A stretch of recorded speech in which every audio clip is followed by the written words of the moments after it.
Hello, नमस्कार। कोविड-19 के इस मुश्किल घड़ी में बच्चों, हम सभी लोग अपने घरों में रहकर कार्य करने के लिए थोड़ा मजबूर हैं। लेकिन मुंबई महानगर पालिका ने आपको घर बैठे ही पढ़ाने या यूं कहें अध्ययन करने का एक मौका दिया है, जो कि हमारे महानगर पालिका के चैनल द्वारा आपको वीडियो के रूप में लेसन प्रसारित किया जाएगा। और उस लेसन के जो विषय हैं वो आपके स्क्रीन पर दिखाई देंगे और उसके टॉपिक भी आपको स्क्रीन पर ही दिखाई देंगे। तो चलिए शुरू करेंगे हम आज का अपना लेसन।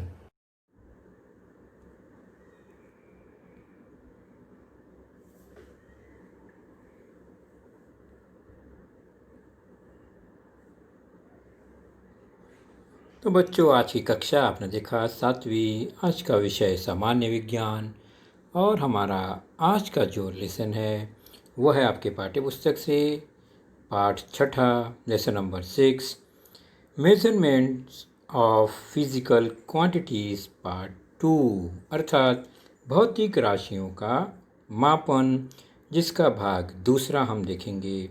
और इसके अंतर्गत आज हम जानेंगे प्रमाणित मापन या अचूक मापन क्या होता है।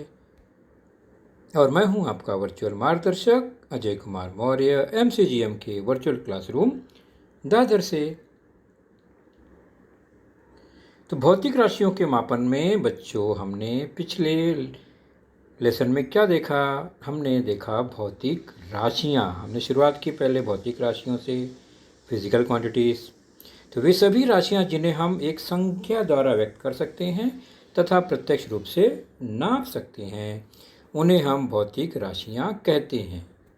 और हमने कुछ उदाहरण देखे थे: लंबाई, तापमान, लंबाई लेंथ, तापमान टेम्परेचर, द्रव्यमान मास, समय टाइम, दाब प्रेशर, बल फोर्स, वेग वेलोसिटी, चाल स्पीड, दूरी डिस्टेंस, विद्युत धारा इलेक्ट्रिक करंट, संवेग मोमेंटम, घनत्व डेंसिटी इत्यादि। ये सब क्या हैं? भौतिक राशियां हैं।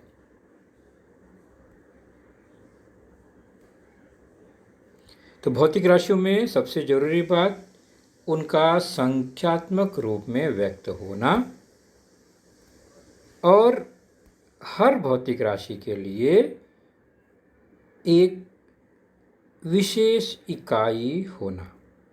यानी इकाई से हमें पता चल जाता है कि सामान्य तौर पर यह किस राशि से संबंधित संख्यात्मक जानकारी है। उदाहरण के तौर पर लंबाई 7 मीटर लिखा गया है, द्रव्यमान 20 किलोग्राम है और आयतन 10 लीटर है। ये हमने पिछली बार भी देखा था। तो केवल 7 लिखने से नहीं पता चलेगा कि ये क्या है। तो संख्यात्मक प्रमाण जो भी 7 है, जब तक उसके सामने मीटर ना लिखा हो यानी इकाई ना लिखी हो, हमें यह अंदाज़ा नहीं लगेगा कि यह लंबाई नामक राशि के बारे में जानकारी दी गई है। उसी प्रकार केवल 20 कहने से नहीं समझ में आएगा, हम पता नहीं लगा पाएंगे। लेकिन किलोग्राम लिखा है तो हम समझ जाएंगे ये किसी मास, द्रव्यमान या वजन से संबंधित कोई राशि की चर्चा हो रही है। उसी प्रकार 10 और जब तक लीटर न लिखा जाए तब तक हम नहीं समझ पाएंगे कि यह किसी आयतन की चर्चा हो रही है। तो राशियों में संख्यात्मक जानकारी बहुत ज़रूरी है और उसकी पहचान के लिए उसकी इकाई लिखी जाती है।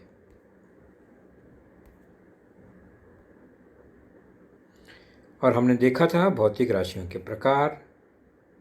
सामान्य तौर पर हमने उसे 2 प्रकार में विभाजित किया था। एक तो इकाई और मापन के आधार पर, दूसरा था दिशा तथा परिमाण के आधार पर, जिसमें इकाई और मापन के आधार पर हमने मूलभूत राशियां, व्युत्पन्न राशियां और पूरक राशियां देखी। और दिशा और परिमाण के आधार पर अदिश राशियां और सदिश राशियां देखी थी। और उसके बाद हमने फिर भार और द्रव्यमान, ये 2 राशियों की तुलना की थी। भार, ये 2 स्थान अलग अलग दिखाया जा रहा है, 2 पिंड दिखाई दे रहे हैं अंतरिक्ष के, एक है पृथ्वी, एक है चंद्रमा। यहाँ पर द्रव्यमान और भार की तुलना की गई थी कि किसी व्यक्ति का पृथ्वी पर जो द्रव्यमान है, वजन है, मास है, अगर 30 किलो है, तो विश्व में वो कहीं भी अगर जाता है सामान्य तौर पर, तो उसका वजन 30 किलो ही रहता है।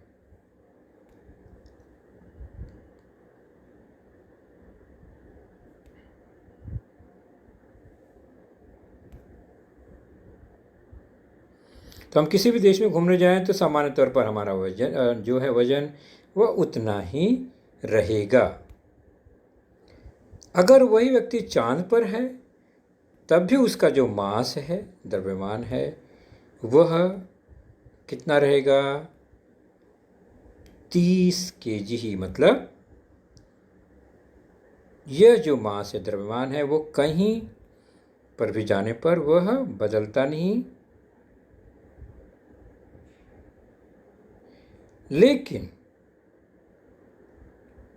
जब बल लगेगा उस पर, यानी अलग अलग ग्रह पर अलग अलग बल, पृथ्वी में गुरुत्वाकर्षण बल है, चांद में भी गुरुत्वाकर्षण बल है, लेकिन चांद का बल कम है, तो वहाँ पर व्यक्ति का भार कम रहेगा। पृथ्वी का गुरुत्वाकर्षण बल अधिक है, तो यहाँ पर अपेक्षाकृत बल ज़्यादा लगेगा। तो भार अलग अलग है उसी 30 किलोग्राम वाले व्यक्ति का अलग अलग पिंड पर। उसी प्रकार पृथ्वी पर भी बच्चों कुछ स्थान ऐसे हैं जहाँ पर द्रव्यमान तो समान रहेगा, लेकिन भार में थोड़ा परिवर्तन आ सकता है। क्योंकि भार किस पर निर्भर है? भार गुरुत्वाकर्षण बल पर निर्भर है। और बल कहाँ पर तेज होता है? किसी भी पिंड के केंद्र पर, वहाँ पर उसका बल बहुत तेज होता है। तो हमारी पृथ्वी, आपको पता है, विषुवत वृत्त पे थोड़ी सी फूली हुई ज़्यादा है, यानी, और ध्रुव पर थोड़ी चपटी है। इसका क्या अर्थ हुआ?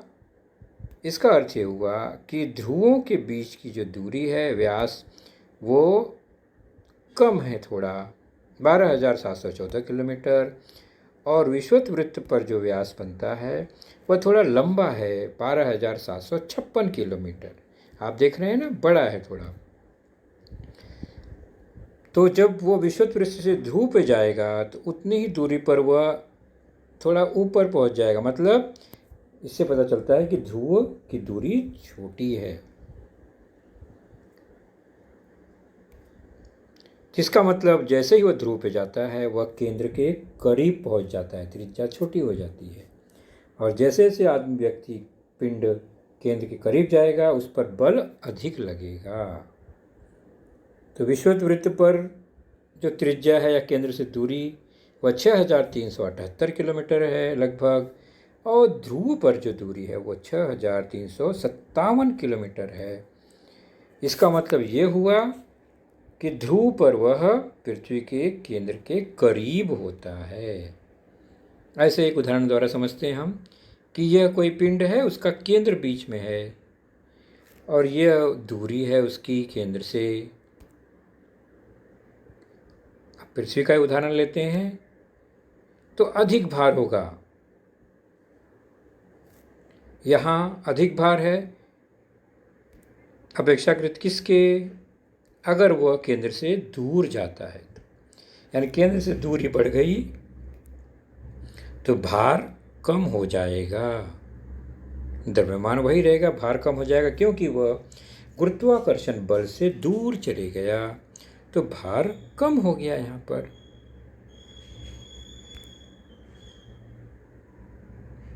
मान लीजिए ये पृथ्वी का गुरुत्वाकर्षण क्षेत्र है पूरा, इतनी दूरी तक गुरुत्वाकर्षण बल कार्य कर रहा है पृथ्वी का।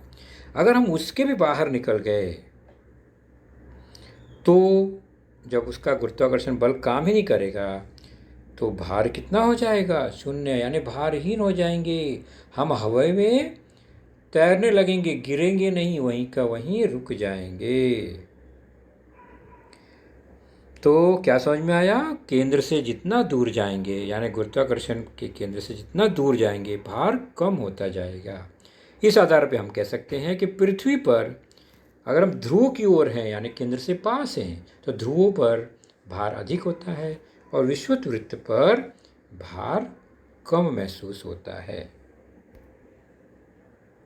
तो गुरुत्व बल अधिक लगने पर भार बढ़ जाता है और गुरुत्व बल अधिक कब लगेगा? जितना हम उसके केंद्र के पास होंगे, लेकिन द्रव्यमान वही रहता है। और गुरुत्व बल की कक्षा से बाहर जाएंगे तो भार शून्य हो जाता है, जबकि द्रव्यमान वही रहेगा, वो तो उतना ही वजन रहेगा उसका, लेकिन भार महसूस नहीं होगा। चलिए अब हम चलते हैं अपने दूसरे टॉपिक पर, प्रमाणित मापन, स्टैंडर्डाइज्ड मेजरमेंट।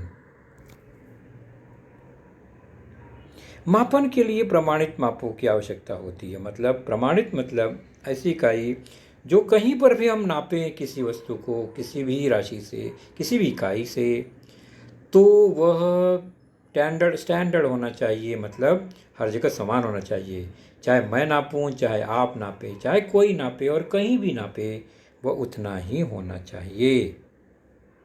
जैसे अगर टीवी की लंबाई नापनी है मुझे, तो अगर मैं इस इंच टेप से नापता हूँ, तो अगर प्रमाणित इंच टेप है तो वह कहीं पर भी नापेंगे वह उतना ही लंबा दिखाएगा। लेकिन हम किसी अन्य अप्रमाणित वस्तु से नापेंगे तो मापन में कम अधिक यानी त्रुटियां, गलतियां हो सकती हैं। पेंसिल से नाप लिया, अब पेंसिल घट गई, नोक टूट गया, छोटी बड़ी हो गई, तो यह कोई प्रमाणित इकाई नहीं होगी इससे। उसी प्रकार अपने शरीर के अंगों की, हाथ या पैर के बित्तों से अगर हम नापें, तब भी अलग अलग व्यक्ति के बित्ते छोटे बड़े हो सकते हैं। तनाव कम ज़्यादा होगा तो बित्ता कम अधिक होगा। मतलब यह भी एक प्रमाणित नहीं है, इसमें गलतियां हो सकती हैं। और कुछ साल बाद हम जब देखेंगे, छोटे बच्चे हैं अगर, तो हाथ, उसकी कलाई, उसका पंजा चौड़ा हो जाएगा, तो वह माप जो है बदल जाएगा। तो ऐसे बदलने वाले वस्तु से मापना प्रमाणित नहीं होता।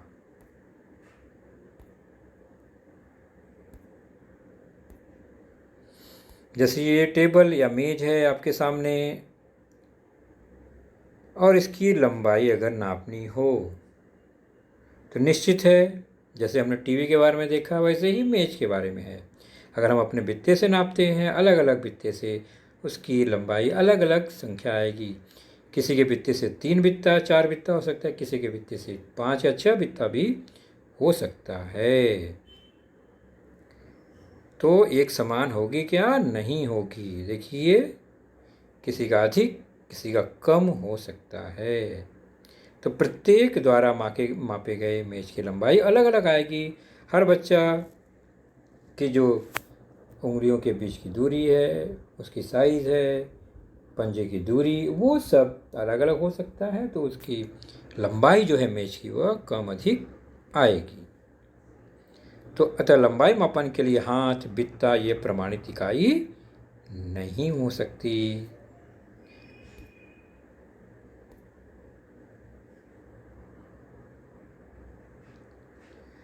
तो अब चलते हैं मापन की पद्धतियाँ। हम और कौन कौन से प्रमाणित प्रचलित मापन की पद्धतियाँ हैं उसको जान लेते हैं। हम जो भी कुछ मापते हैं, मेजर करते हैं, वह इन्हीं मापन पद्धति के अंतर्गत किसी न किसी का उपयोग करते हैं। जैसे पहला है MKS पद्धति। M मतलब मीटर, K मतलब किलोग्राम, S मतलब सेकेंड। तो मीटर, किलोग्राम, सेकंड पद्धति का मतलब हो गया कि लंबाई नापना हो तो मीटर से, वजन नापना हो द्रव्यमान तो किलोग्राम से, समय नापना हो तो सेकंड से। इसको कहते हैं MKS पद्धति।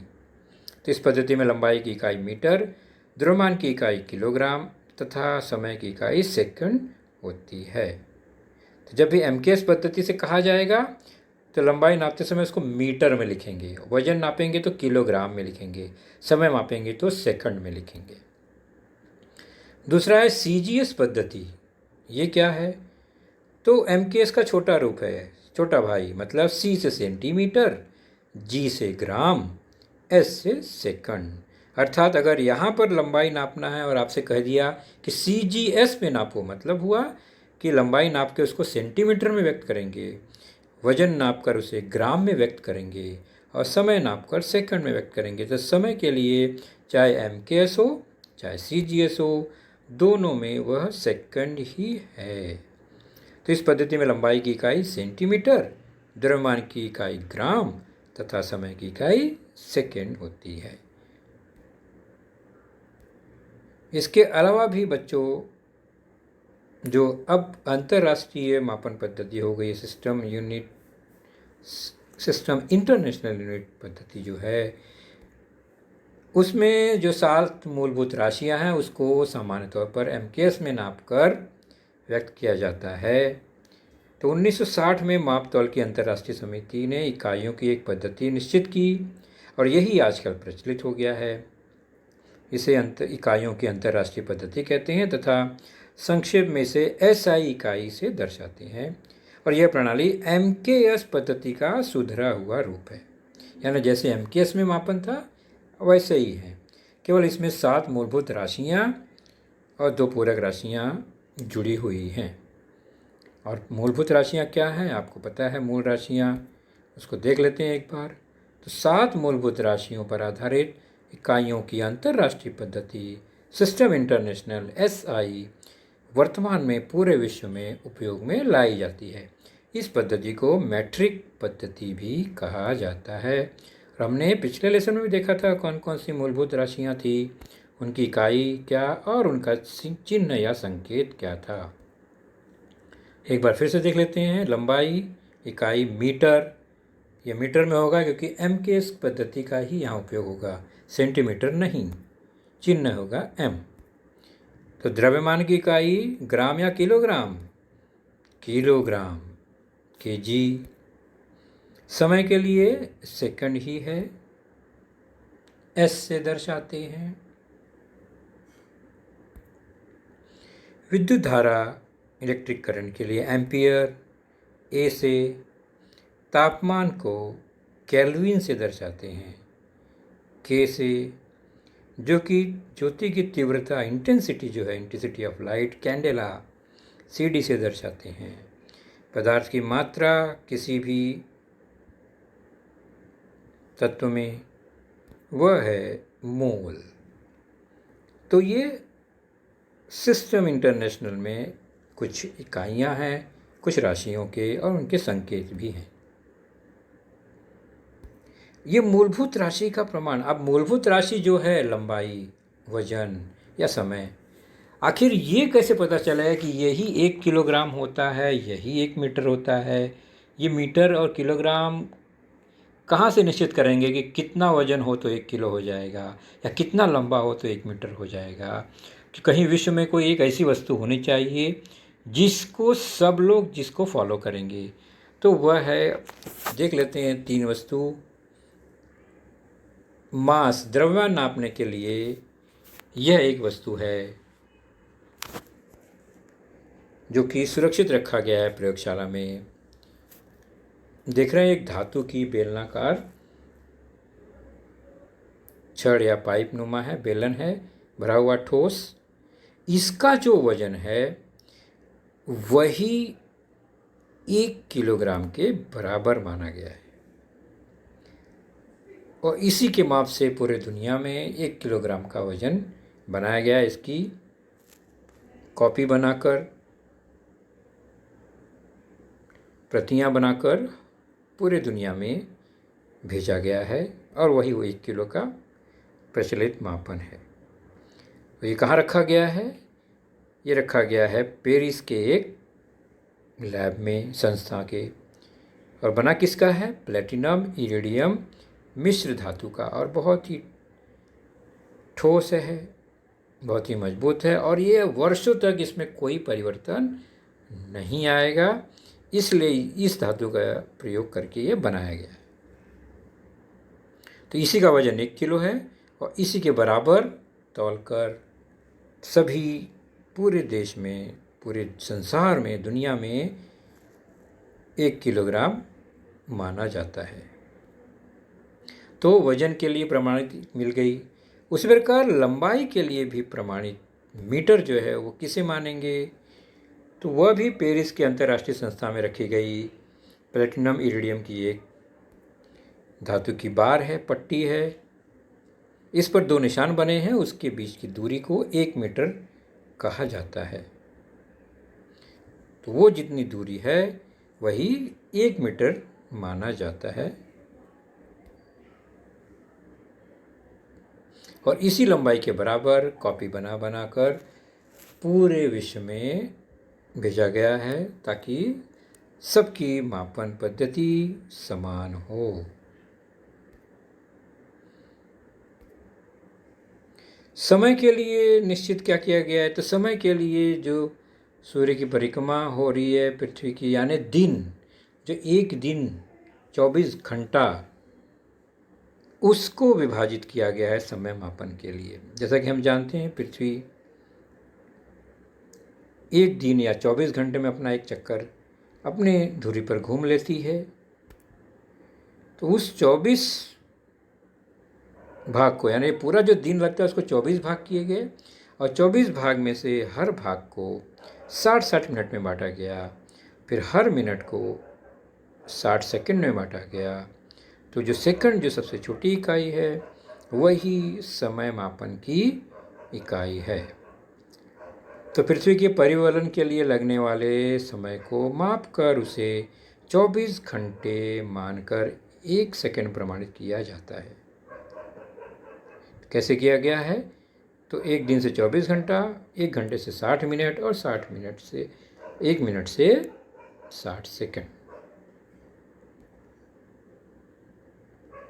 चलिए आपके सामने कुछ चित्र आएगा, आप गलत मापन पद्धतियाँ पहचानिए और मुझे लगता है आप आसानी से ये पहचान जाएंगे। एक बर्तन से दूसरे बर्तन में द्रव डाल के नापना, इंच टेप से नापना, स्केल पट्टी से नापना, हाथों के बित्तों से नापना, तराजू से तौलना, स्प्रिंग या मशीन नुमा वजन कांटे से तौलना, इन सब में गलत मापन पद्धति कौन सी है ये आपको बताना है। ये मान लिया जाए कि ये जो बाकी मशीन है, तराजू है, इंच टेप है, स्केल है, ये एकदम व्यवस्थित है, इसमें कोई गड़बड़ी नहीं की गई है। तो फिर भी गलत मापन पद्धति कौन सी है ये आप पहचानिए, चर्चा कीजिए आपस में। चलिए आपके लिए स्वाध्याय आ गया है और इसमें करना क्या है, आपको सत्य असत्य कथन पहचानना है। जो भी वाक्य आएंगे, अगर सत्य है तो उसके सामने सत्य लिखना है, अगर वो गलत है तो उसके सामने असत्य लिखना है। वाक्य हम पढ़ते जाएंगे पहले सभी, उसके बाद फिर से एक एक पढ़ेंगे और उसका उत्तर चेक करेंगे। पहला, पिंड का द्रव्यमान हर जगह समान ही रहता है। ध्यान से सुनेंगे और समझेंगे बच्चों। पिंड का द्रव्यमान हर जगह समान ही रहता है। दूसरा, द्रव्यमान सदिश राशि है। सत्य है या असत्य ये पहचानना है। तीसरा, भार सदिश राशि है। चौथा, एमकेएस प्रणाली में समय की इकाई मिनट है। ध्यान से पढ़िए और समझिए। पांचवा, आयतन मूलभूत राशि नहीं है। छठा, शरीर के अंगों से मापन करना योग्य होता है। ये सही है, सत्य है या असत्य पहचानना है। चलिए शुरू करते हैं। पहला, पिंड का द्रव्यमान हर जगह समान ही रहता है, और आपने पहचान लिया, ये है सत्य कथन। द्रव्यमान नहीं बदलता, भार बदल जाता है। दूसरा, द्रव्यमान सदिश राशि है। असत्य। द्रव्यमान अदिश राशि है, क्योंकि कहीं भी जाए वह एक जैसे रहता है, दिशा का उस पर कोई असर नहीं होता। भार सदिश राशि है, बिल्कुल है, इसलिए यह सत्य कथन है। चौथा, एमकेएस प्रणाली में समय की इकाई मिनट है, तो किसी भी प्रणाली में बच्चों समय की इकाई तो सेकंड ही है, तो ये कथन असत्य है। पांचवा, आयतन मूलभूत राशि नहीं है, बिल्कुल सही। आयतन 3 राशियों का गुणनखंड है, गुणनफल है, इसका मतलब यह व्युत्पन्न राशि है, तो मूलभूत राशि नहीं है, ये सत्य कथन है। छठा, शरीर के अंगों के से मापन करना योग्य होता है। आपने समझ लिया अच्छे से कि शरीर के अंगों से मापन करना योग्य नहीं होता है, मतलब यह कथन असत्य है। तो बच्चों, आपने देखा आज का लेसन, उसके प्रमुख मुद्दों को ध्यान से बार बार दोबारा देखकर समझने का प्रयास कीजिए, क्योंकि एक बार देखने पर किसी को भी वो पूरा मुद्दा समझ में नहीं आता। तो जैसे ही हम 2 बार 3 बार देखेंगे तो हमें वह समझ में आने लगेगा। और इसके आगे की जानकारी जो होगी बच्चों, वह निश्चित ही हमारे अगले वीडियो में होगी। तो उस वीडियो को देखने के लिए, उसकी सूचना प्राप्त करने के लिए जो नीचे सब्सक्राइब का बटन होता है उसे ज़रूर प्रेस कीजिए और नोटिफिकेशन ऑन रखिए, ताकि जैसे ही हमारा लेसन चैनल पर डाला जाएगा आपको वह तुरंत प्राप्त होगा। तो अपना ख्याल रखिए, सुरक्षित रहिए। Thank you.